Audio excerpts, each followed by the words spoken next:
Hello everyone, welcome back. This is Kaloki. I'm doing another draft review here.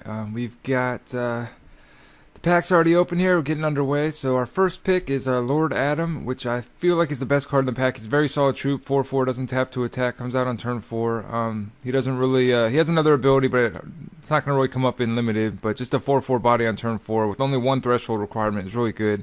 I think that's the best card, so I went ahead and took it. Over in this pack here.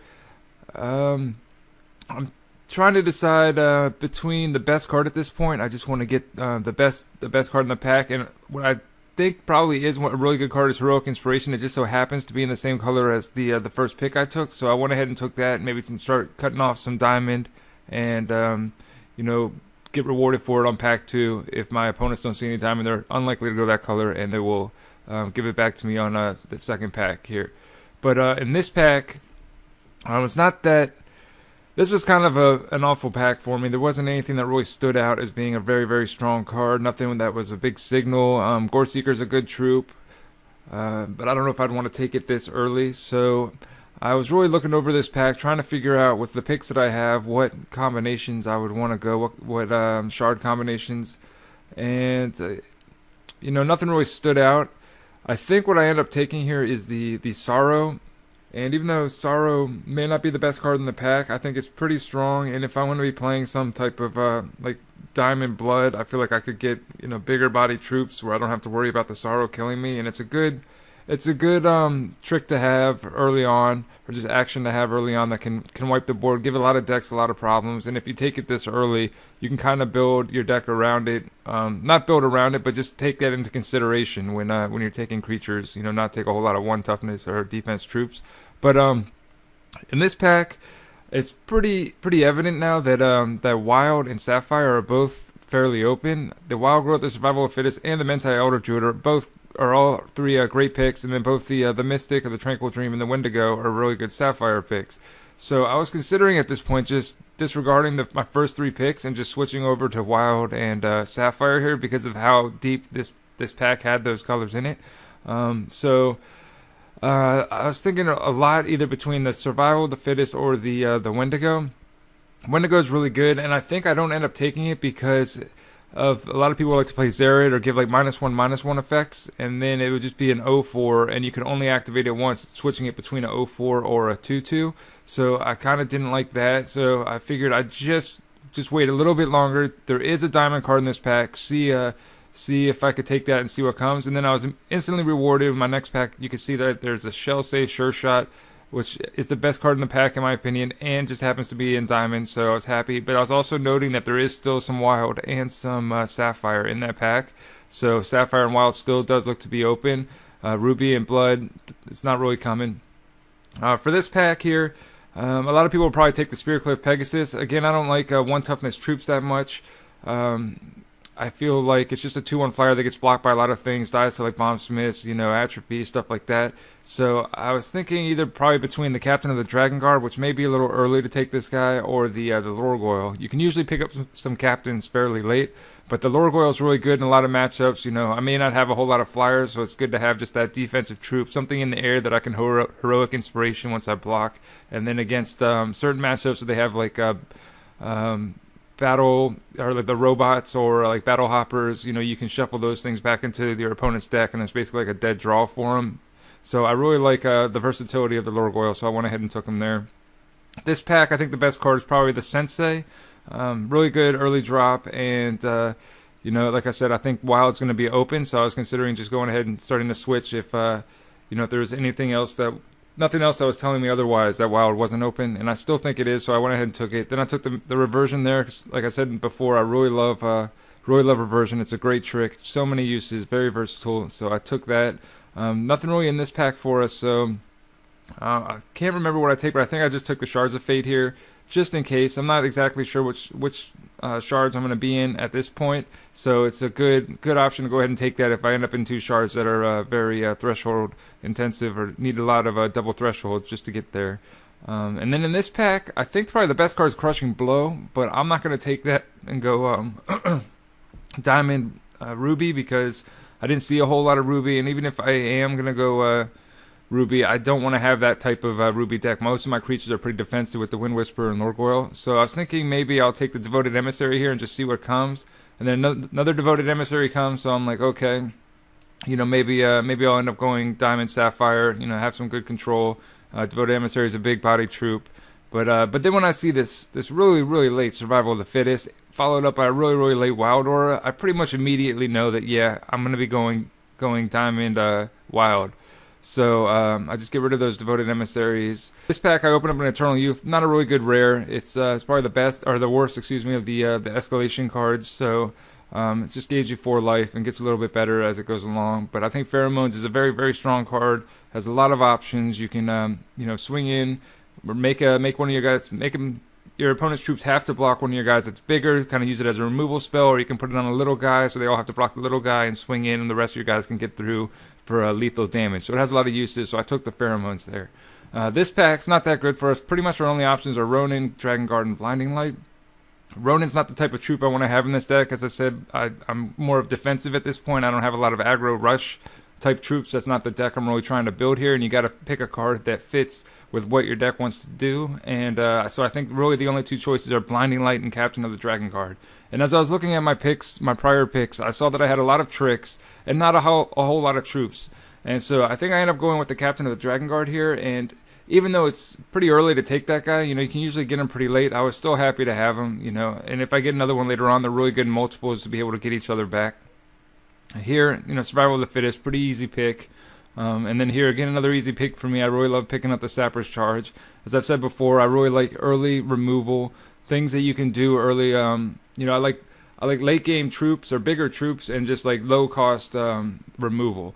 Because removal is usually pretty good whenever you draw it. And troops, if you draw, low drop troops, like 1 or 2 drop troops on like turn 7 or something like that, they're not really that impactful. So this pick, I actually took, I think, the Glimmerglen Witch. I was between the Rigid Buffalo or the Glimmerglen Witch. And although I think I am going to be playing more Diamond than Wild as far as Shards go, I think the Glimmerglen Witch, just providing that extra life, making sure I can get it out, and not having to worry about forcing more Diamond Shards just so I can get like a turn 2 Rigid Buffalo. I think that was the pick here. This guy's awesome. The Protectorate Clergymen inspires all your other troops to get +1/+1, so very, very effective troop, has a lot of value. I was surprised to see it this late. I'm going to take that over the Judgment, which can be good as well, but you need like you kind of need to build your deck around Judgment a little bit, where Clergyman you can just throw him in there and he's going to be good for you no matter what.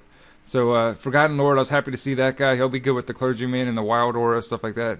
Picking up the Sensei there again, excellent, filling up that low curve while being able to draw to our bigger stuff, stopping the aggro, just giving aggro problems, and then getting another body out there is really good. The Strider, I think, was the best pick here because, the First Strike or Swift Strike is actually a very effective ability against some decks.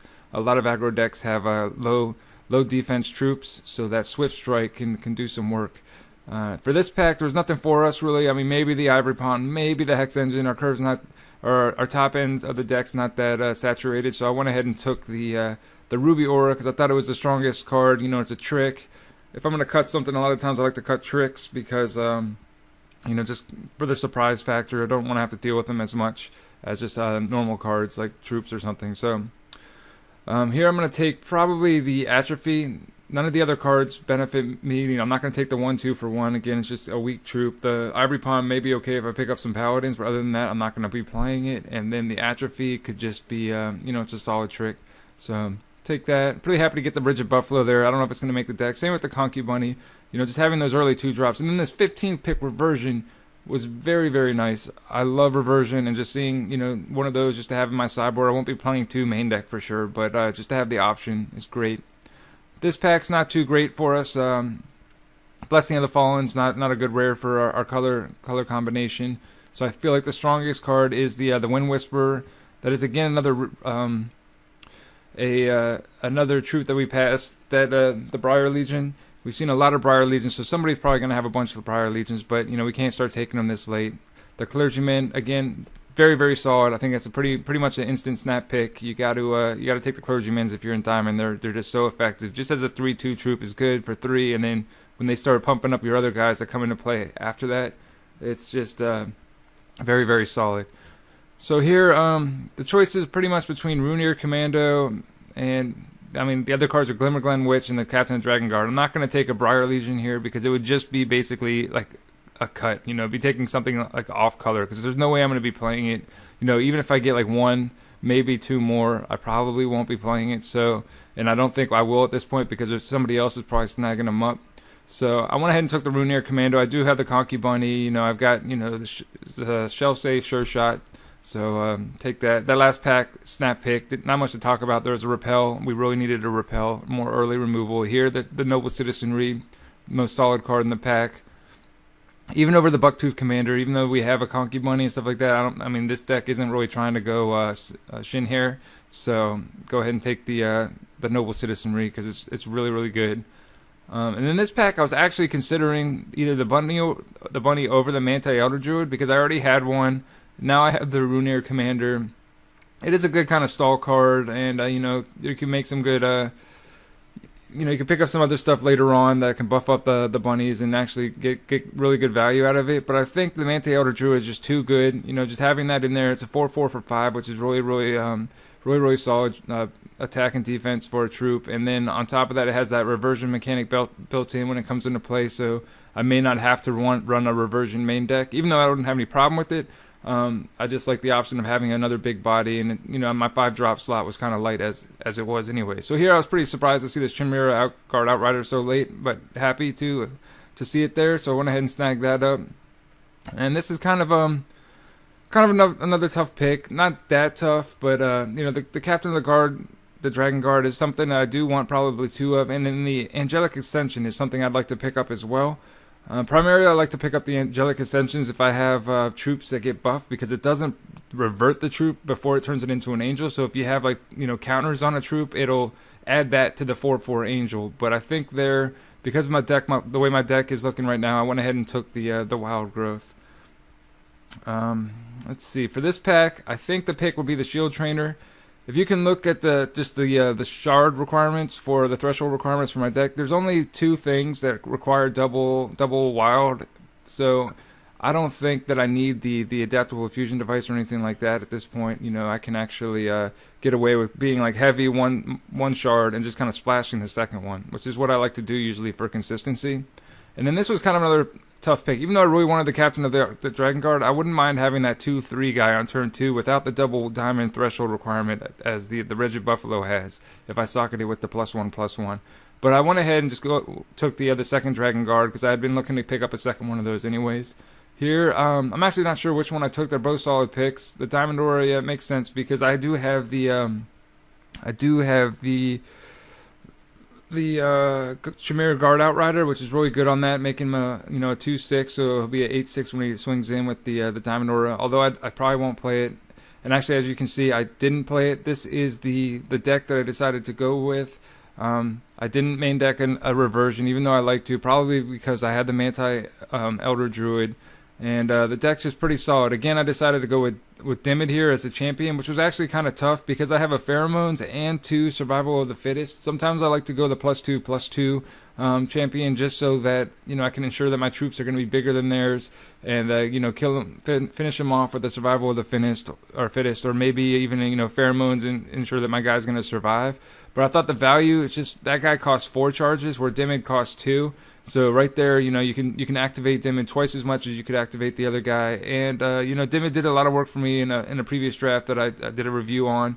And even with 2 Survival of the Fittest, you know, I could still do that combo where I was talking about just gaining multiple life with the Survival after I activate Dimmid to give the troop life drain.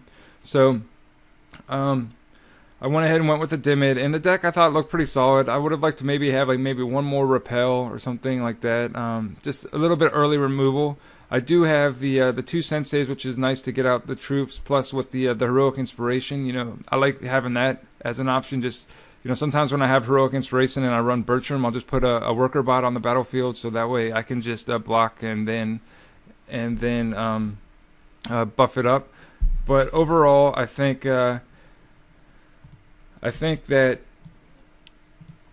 the deck looked pretty solid. It's got, you know, we got big troops. Another thing to look at is that I have a Noble Citizenry and the Dragon Outrider and the Lord Adam. Those are all really big guys. You know, they're going to be swinging in, or like the citizenry is going to be buffing up something, so it's going to make my my attack on a lot of my troops really, really big, so you can get a lot of value out of Dimmid when you have troops that attack for like 4 or more. So that's another reason why I decided to go with Dimmid here. You know, just if I was playing like a diamond deck where I didn't have a lot of big guys, maybe just a bunch of like Pegasus and things like that, just like 2 attack troops or something like that, then maybe I wouldn't have went Dimmid. But because my, you know, I'm splashing wild, which typically has big troops and growth and stuff like that, I thought Dimmid was an excellent choice. So what the deck wants to do really is just survive a little, you know, survive for a little while and then get just like big guys out, like either the Forgotten Lord or get the Dragon Guard combo going on, where you can just get guys back and get the you know, when you can get a Dragon Guard back with a different Dragon Guard and just kind of keep cycling them, you know, you're basically drawing a troop every turn, where, you know, your opponent just can't keep up with that kind of draw, because, you know, eventually they're going to draw some shards, and late in the game those are just going to be dead draws. So I feel like the deck looks pretty solid. It's good enough. It's a little slow starting, but the fact that we have Dimmid should be able to make up for the fact that we're going to probably take some early damage and then just be able to stabilize later on and get that life back. So I felt like this deck was pretty good, and I was pretty excited to play it. You know, and we also still have a lot of good sideboard options. We didn't pick up any Nature Rains, unfortunately. That I always like having 1 or 2 of those in the sideboard just in case. But overall, I was pretty happy with the build. So let's get the matches underway, so I can just show you how it played out. So match 1, we're up against Feather Drifting Down River, which is the champion that can give troops flight, which I was kind of worried about, because I knew this deck, I don't have any flyers in this deck. I've got I do have the Lorgoyle in my sideboard, but other than that, I have no flyers, and I knew if I was up against flyers, I was just going to have to race. So on turn 3, I was really hoping he wouldn't play Phoenix Guard Scout, because that is a really great drop for his type of deck. It looks like he's playing a Diamond or a Wild Sapphire, so having like all of his troops come out in from this point on, having flight when I don't have any flight troops in my deck, I knew it was going to be kind of like an uphill battle. But and then he plays a 0-5 Wall, which is all things considered, that I wasn't too worried about that. You know, I was a little bit worried that this guy had all the Briar Legions, since we saw so many of them during the draft, you know, the picking process. But I was able to kind of stabilize here a little bit. You know, he's not pushing through damage with the guard trainer, which I think if you have a guard trainer out, you might as well just go ahead and you know, give him that flight and push through some 2 damage a turn. I guess he didn't feel like it was worth it, but I was kind of happy he didn't. So here I go ahead and I play the Noble Citizenry on my Outrider, and then he didn't bounce my guy in response. If you're going to have a Time Ripple, which is the only thing you can pretty much have in these color combinations to stop that, is you might as well do it in response to the activation of the Noble Citizenry coming into play, so that way he doesn't get the buff. So once he didn't Time Ripple in response, I felt pretty comfortable that he didn't have a Time Ripple in hand, so I went ahead and gave my Outrider the life drain and then swung in, and he opted not to block and just take 8 and then block the witch with the turret wall. So I was happy to get through 8 damage, gain 8 life, and then I was really hoping he didn't have removal, but he does. He has a Polymorph Dingler. In his color combinations, the only things that could pretty much stop that, other than, you know, just stalling with bounce, would be a Dingler, a Monkey of the Nine Tails, or like a Mesmerize. So that was the turn I was really hoping he didn't have one, but unfortunately he did. So here I just pushed through 2 damage, swing through with both my guys, and, you know, basically we're just trading 2 for 2 right here. But I did drop a Shellsafe Sure Shot, which is really good draw for me at that last turn. So now I can actually kill the turret wall if he blocks with my Shellsafe Sure Shot. I can Wild Aura it. So I swing in, just see what he does. You know, have resources available for Wild Aura after I see what blocks he likes to declare. So he's thinking about it, and then I think he ends up just this is kind of a strange block. I think he's got 5 resources open, so I am kind of worried about him having some tricks of his own. So I don't really want to do anything unless I'm forced to. So I just want to wait and see and just kind of respond to how he blocks. So he really goes into the tank for this one, really thinking about it, and then he eventually blocks the Sensei on my Shellsafe, and then blocks the Legionnaire on my Witch, or the Legion, which is just going to die if he doesn't do anything, and then just you know, nullifies my my citizenry damage by blocking with the turret wall. So I'm just like, okay, that's fine with me. I'm not going to just cast my Wild Aura for no reason. You know, 2 of his guys are going to die, so I'm assuming he has a trick, so I just go ahead and pass it to him. And he plays Sapphire Aura on his Sensei, which I thought was weird because I can use my pet to basically prevent the damage, 3 damage to my turtle anyways, or to my sure shot. So I wasn't too worried about it. But then after he did that, and I gave him a chance to do anything else, and he didn't do it, I felt like that was the only trick he had. So I went ahead and just put the Wild Aura on this guy, just to push through 3 damage, trample over there, and then if I had a troop in my graveyard that I wanted to get back, maybe I wouldn't have done that and would have cast the captain, but I wouldn't have been able to get any good value out of the captain, so I went ahead and chose to do the Wild Aura there. And then he just goes ahead and plays a troop and then concedes. So we got game 1, which I was happy about, and we're gonna go ahead and go to the sideboard here, see what reserves we have. Against his deck, I was considering putting in the Lorgoyle, but again, I'm not too worried about flyers, only because I have Dimmid and I can race. You know, I felt like as long as I have Dimmid, I can just try to put some pressure, get some big guys on the board, and get some of that value back. So I think I took out a Dragon Guard, just because I felt like, you know, the games might be a little bit faster. You know, he may be a little bit slow. He doesn't have a whole lot of removal where I'm going to be getting the troops, you know, needing to get my troops back. So I felt like 1 should be fine. And then I put in another reversion just in case. You know, his only, like I said, his only forms of removal in those color combinations is going to be Mesmerize, Monkey of the Nine Tails, and Polymorph Dingler. All of those can get reverted to get my troop back online. So I like that, and plus it's a good trick. You know, he may have a troop with flight that he gave with you know, Feather Drifting Down River, and then after he attacks, I could potentially revert it, take the flight off, and then block and effectively killing his troop. So I felt like a reversion was a good sideboard card, and I probably could have sided a little bit differently, but he hadn't shown me a lot of things I really had to worry about, so I figured I just want to keep the deck kind of how it was for the most part. So here he just starts out with a turn 1 Acolyte, you know, swinging in for 1 damage a turn, which is pretty good against me. Like I said, I don't have any flyers, so, you know, I was a little concerned about it, but with Dimmid, you know, you can relax a little bit, which it's a good feeling. So I play a turn 3 Whisperer, and then he plays a Flock of Seagulls, which is kind of bad for me. I do have the Whisperer to tap it down, but that guy absorbs all combat damage, so when I'm trying to swing in with Dimmid with Life Drain, he can block that, and I won't be able to do any damage to it. And then, so since I didn't do any damage, I won't gain any life. So kind of a nuisance, but you know, not too bad. I'm only taking 1 damage a turn, so it's not too threatening.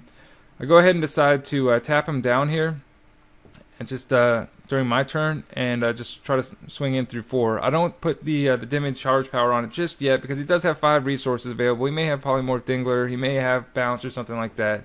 So I figured I might as well just get the 4 damage in and wait to use the charge power until maybe he's tapped out, and I can be feel more secure that it's actually going to give me the damage or give me the life back. So I try to play the Lord Adam to keep the pressure on, and he has a counter magic. You know, not that big a deal. I was you know, a little bit disappointed, but I still felt like I was in a good position. Then he plays a 6/4, which is actually really, really good because even if I Noble Citizenry my guy, he's going to be a 2/6, and then when he attacks, will be an 8/6, but he will still trade with that T-Rex or T-Hex. So I decided just to go ahead and still play the Noble Citizenry, but to wait and then just tap his troop during his turn, and then potentially maybe tap during my turn his Flock of Seagulls so he can't block. So he doesn't attack with the T-Rex, so at the end of the turn, basically I just tap it down, and he's still got 7 shards or 7 resources available with 2 cards in hand. So I'm sure he has some kind of trick, but I just decide to go ahead and swing in with both of these guys.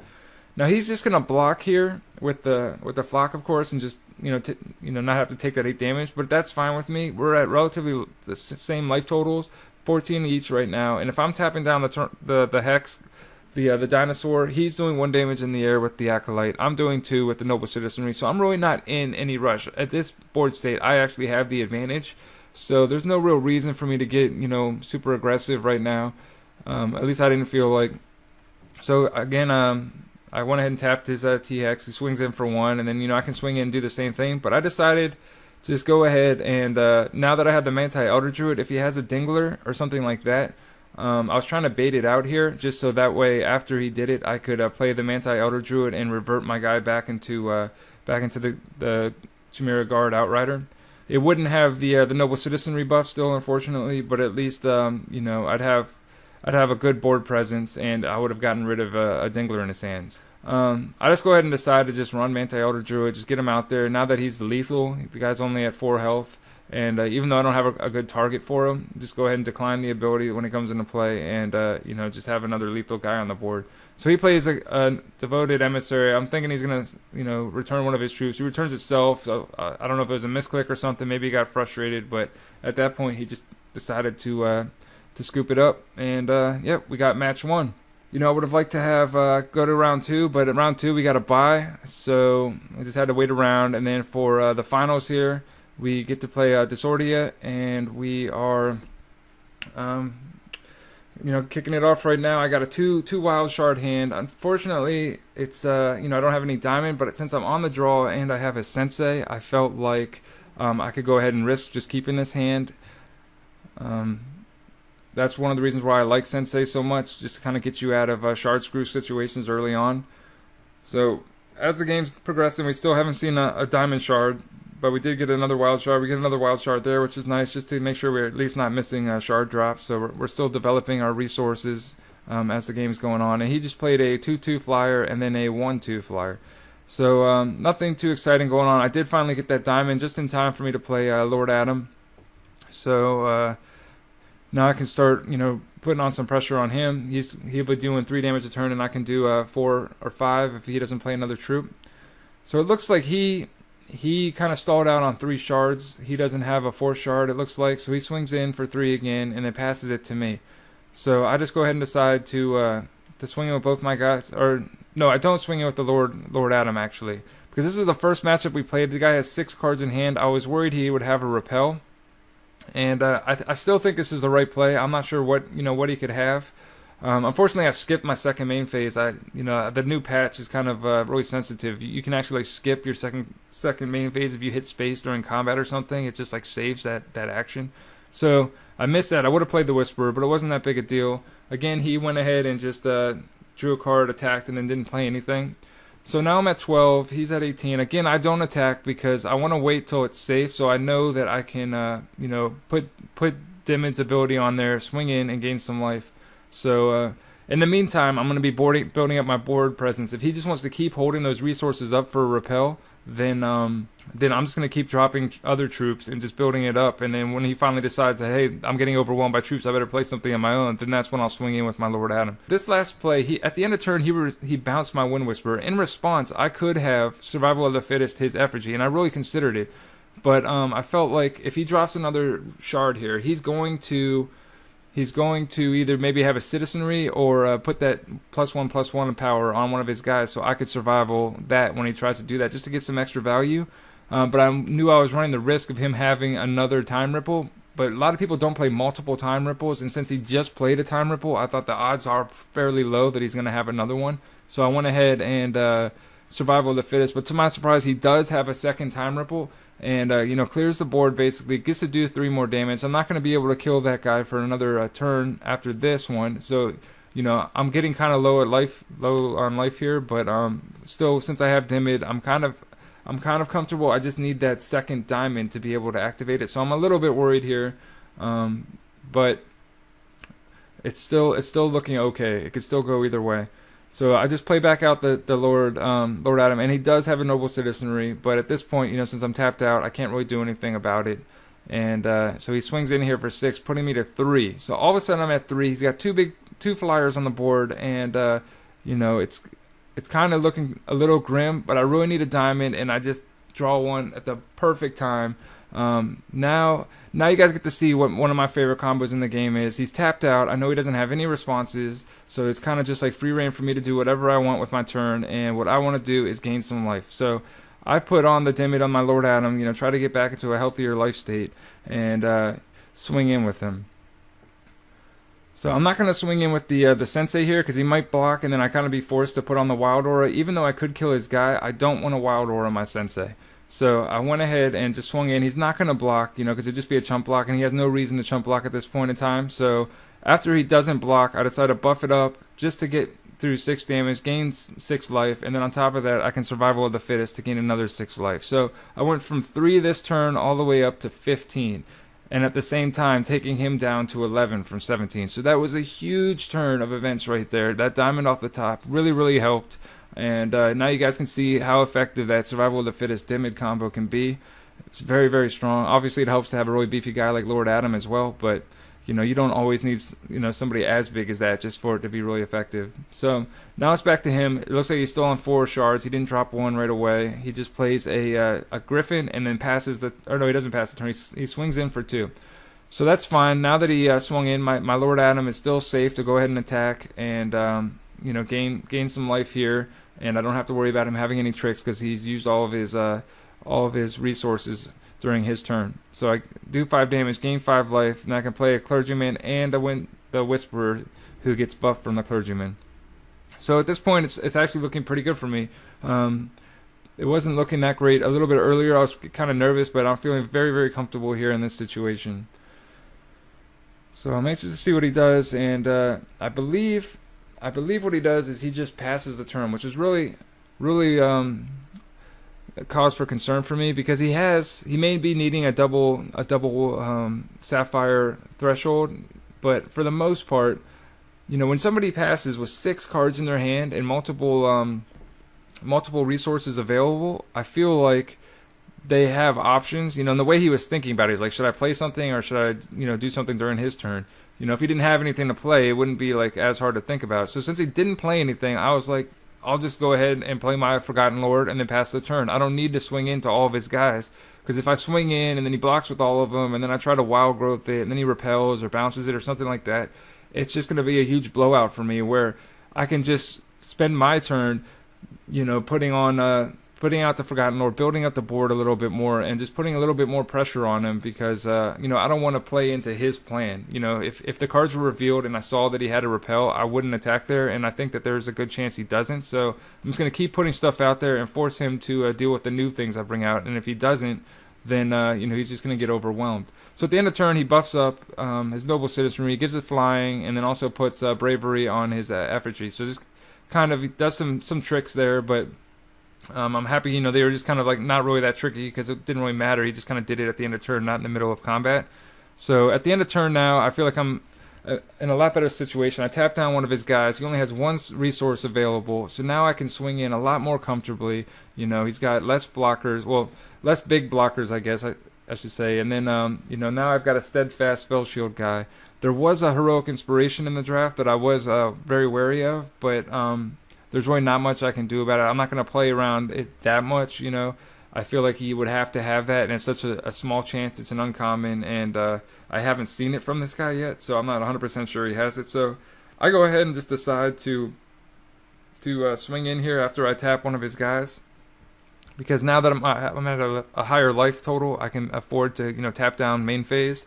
So I decided to tap down the Sky Griffin, so that way, you know, it's just the biggest guy, so I can swing in with the Clergyman, and he can't just like block it with the Sky Griffin and kill my guy. So I swing in with that guy. Truthfully, I should have also swung in with the Sensei here. I believe this was a misplay for me, because it would bait him into blocking. You know, the Forgotten Lord and the Lord Adam are both lethal at this point, so he has to block those 2, and he may consider blocking the Sensei as well if I swing in there, because he could just kill it with one of his guys. Where he couldn't kill the Clergyman as well. So if he blocked that guy, letting my Clergyman go through, I could wild growth it and kill him. So I think I messed up there, and then I think I compounded the mistake by buffing up my wild growth on the Clergyman here just to keep it alive. Afterwards, I was kind of thinking maybe I should have just let the trade happen, and then, you know, still having that wild growth available, because it's very good when your opponent's at such low life and you can swing in with multiple troops, and then you can just wild growth whichever one they don't block to get the win. But now I don't have any surprise way to push through extra damage, so I think maybe that was a mistake saving that guy. But luckily it didn't matter for us. He just was so overwhelmed by that point that he just went ahead and decided to go to the next game. So looking at the sideboard here, based off of what I saw, I felt like the reversion probably would be good. Let me see how we sideboard here. I took out, okay, I remember. I took out the Pheromones and and a Heroic Inspiration. I felt like most of his damage is going to be coming through in the air, which I can't block anyways, so he doesn't have things, like Ruby Aura or Wild Growth really that I have to worry about, so the Heroic Inspiration isn't going to be as much of a value in this matchup, and plus I may just be holding it, unable to block some of his troops with flying anyways. So I took that out, and then I also think I take out the Pheromones. Now I really like having the Pheromones, but this guy I believe has, he could have time ripple, he could have repels, things like that. And when you play something like Pheromones, you're going to attack with like a lot of guys usually, and if they can kill the guy where you're expecting them to be able to block, all their guys are going to block one guy, and then all of a sudden they kill that guy, and then they can just block freely. It really puts you in a bad situation all of a sudden. Not only is he killing your guy, but now he can just block however he wants when you're expecting him not to be able to block, and maybe you attack with some troops that, you weren't really worried of them dying because, he couldn't block them, but now all of a sudden he can, and it just puts you in a terrible situation. So if you're up against people that have like repels and tricks in their deck, I would consider maybe siding out the Pheromones there, which is what I did, just because I thought, there was a chance I could get blown out, and I don't want to set myself up here for failure. So I was considering putting down another Wind Whisperer, but since I drew that 4th shard, I went ahead and put down the Lord Adam again, just to get the pressure out there. He's just such a great troop. 4/4 on turn 4, doesn't tap to attack, just doesn't exhaust, keeps going through, and it's just a really big body. So now all of a sudden, he's kind of on his heels when he was kind of the aggressor. He got the troop out there, the 2/4 guy, and I was a little bit worried. So here he buffs up his Scowl Griffin to a 4/6 and swings in, putting me down to 16. That's basically a 5-turn clock if I don't use my Dimmid ability. But I really want to draw a shard there, and I did, which was awesome. So now I can play out the Noble Citizenry, put the buff on the Lord Adam, use my Dimmid champion since he's tapped out. I don't have to worry about him having any tricks, and then still have a resource available during his turn to tap down the Scowl Griffin. So fortunately we drew a shard there. If not, I probably still would have done the same thing, but I just wouldn't have had the option of tapping his guy.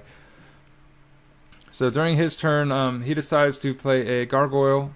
So it'll be a 3/4, and then I believe, he also uses his champion power to make him a 4/5. So he's got, building up a little bit of an air force over there, but again, like I have the Wind Whisperer, so I can tap it down, and he's only got 1 shard available, so there's not much he can really do. Again, he could have the Heroic Inspiration, but we still haven't seen it from this guy, even though we know there was one in the pool. So I'm not going to play too timid about that. Sometimes I'll play a little around things that I'm not sure that they have, but not in situations like this where it's an uncommon.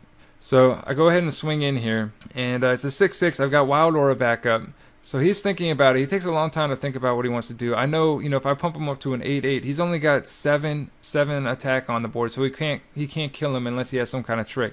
So he does decide to triple block. So at this point, I'm thinking, hey, I'm about to blow him out. Maybe kill multiple of his guys, at least 2 of his guys, and have my guys survive and gain 8 health. So that's huge. But then he has a trick of his own, Bravery, so he can buff up his guys. So now he has 8 attack on the board that can kill my Lord Adam, and I can't survival of the fittest and kill anything because if you survival, your creature is still going to take that damage. So instead, I'm so happy I put in this reversion, so I can just revert one of these guys back just a little bit lower in attack and defense, so it won't be enough to kill my guy, and then I can still kill 2 of his guys.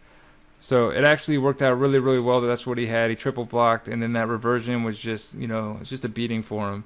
I'm sure he wasn't happy to see that. He really wanted to get Lord Adam off the board, and instead, 2 of his guys die, and I still have this 8/8 crush guy. And I gained 8 life there as well. So, again, Dimmid just doing a ton of work. 2 charges, gaining me 8 health there. Just so many times in this draft has Dimmid just been very, very effective for me. So, again, he's got 3 shards available this time, but what can you do? I'm not gonna play around. I'm just gonna keep the beats on, and then if he does decide to repel my guy in response, I can still survival of the fittest, gain 8 health, and kill his Scowl Griffin. So I decided to just go ahead and swing in with both guys, even though he could double block my Noble Citizenry and just basically trade the Pegasus for it. I still felt like I'm okay with that. So I just go ahead and swing in with both, and he takes both of them, which I was pretty surprised about. So then I just decide, all right, I'm just going to play the Wind Whisperer. I'm at a comfortable life total. I don't have to, survival here just in case he has a repel or something. But then once he decides to go ahead and, not a repel, a time ripple. Once he decides to tap out and cast that, I figured, all right, well, then I'll just go ahead and kill that guy, and while my guy still has life drain on it, and gain 8 life. So now all of a sudden I'm all the way up to 46 life, which is insane. And I kill his guy, and he's basically got no cards in hand, 2/2/2 creatures on the board. And as soon as I see him cast that guard aeronaut, I know it's over. I can tap his guy, and during my turn, I can tap his flyer down. Life drain is applied instantly, so you got to make sure you tap the guy with the life drain, so during combat he won't gain any life. But now I can just swing with all 3. He has to block the 8/8 because it's lethal, and then I have 3 attack from my other 2 creatures plus the wild growth. He's got no cards in hand, so I just I knew it was over, and very, very happy. The draft went pretty well. I wish there was another match I could have showed you, but I recorded the whole thing, and I was just kind of just reacting to what happened, and unfortunately, my round 2 opponent left or something happened, so we only get to show you 2 matches here. But like I said before, I'm gonna keep them coming. I'm just gonna keep drafting, and I'll record most of my drafts, and then the ones that I end up doing well in, I'll do a little video for you guys, kind of edit it and do the commentary and just kind of show you how everything went down. So that's it for this one. Got the win, and thanks for stopping by, guys. I appreciate it.